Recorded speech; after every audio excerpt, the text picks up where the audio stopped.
This sounds like political presidential talk to me, and I know people have talked to you about whether or not you want to run. Would you ever? Probably not, but I just probably wouldn't do it, Oprah. I probably wouldn't, but I do get tired of seeing what's happening with this country, and if it got so bad, I would never want to rule it out totally.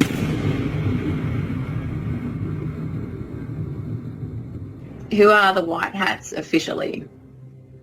Okay, this goes back to the Q movement kicked off shortly after Kennedy's death, JFK's death in '63, so it's been going for 60 years.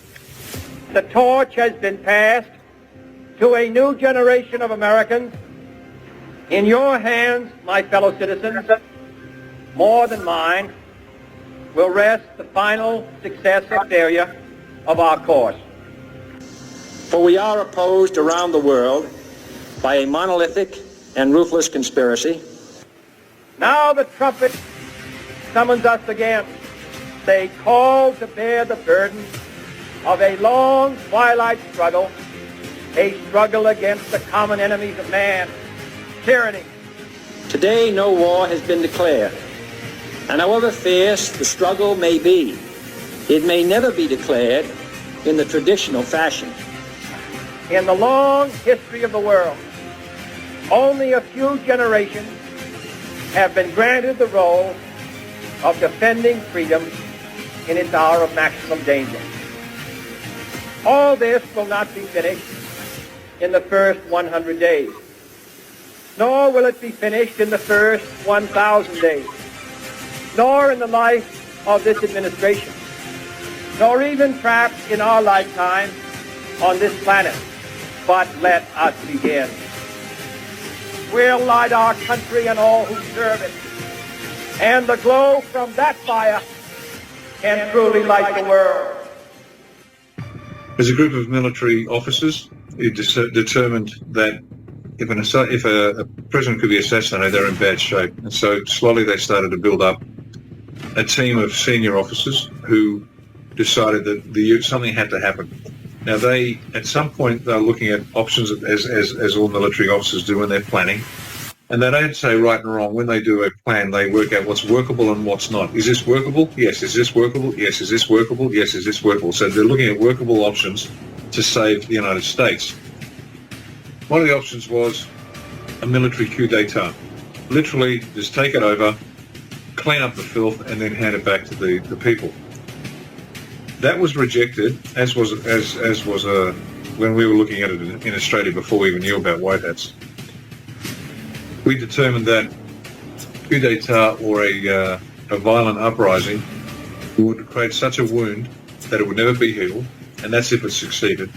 And if it didn't succeed, then it would give the black hats every opportunity to do what they wanted to do, because the people just didn't believe it. They don't believe it now. After all that's occurred, the people still don't believe there's something odd going on.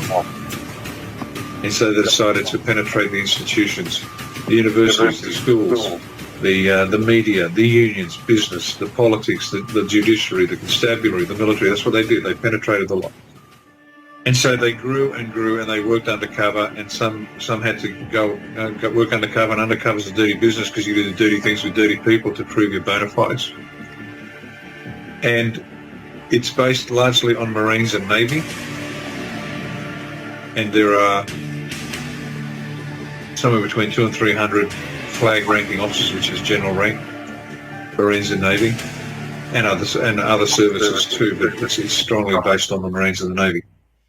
And they've been working behind the scenes to penetrate, understand, and then when the time came, begin to undermine the black hats, the deep state. So that's what it is. That's what Q is.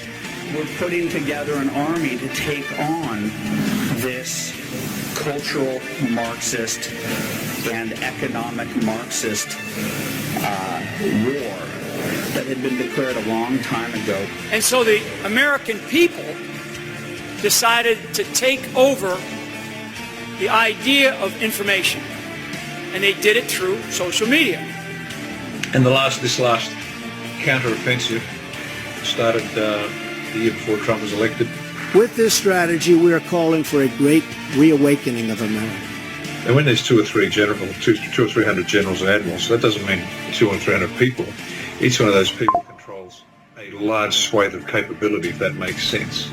We have over 200 generals and admirals supporting us. And so that means you've got large amounts. And so it's taking time to select the right people that are trustworthy, because undercover work is hugely risky. And that's who it is. That's who's actually doing it. And these guys are just good soldiers that know what's right and what's wrong, what's lawful, what's not. And that's why they have pursued this in a completely lawful way. You can read the law of war, and that's the rule they're following. And so they recruited Trump, the Q movement, the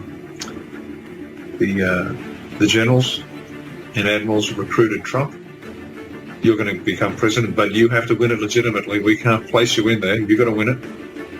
And once you're in, here's the plan. And Trump had a look at it, and he said, okay, let's go. In my former life, I was an insider.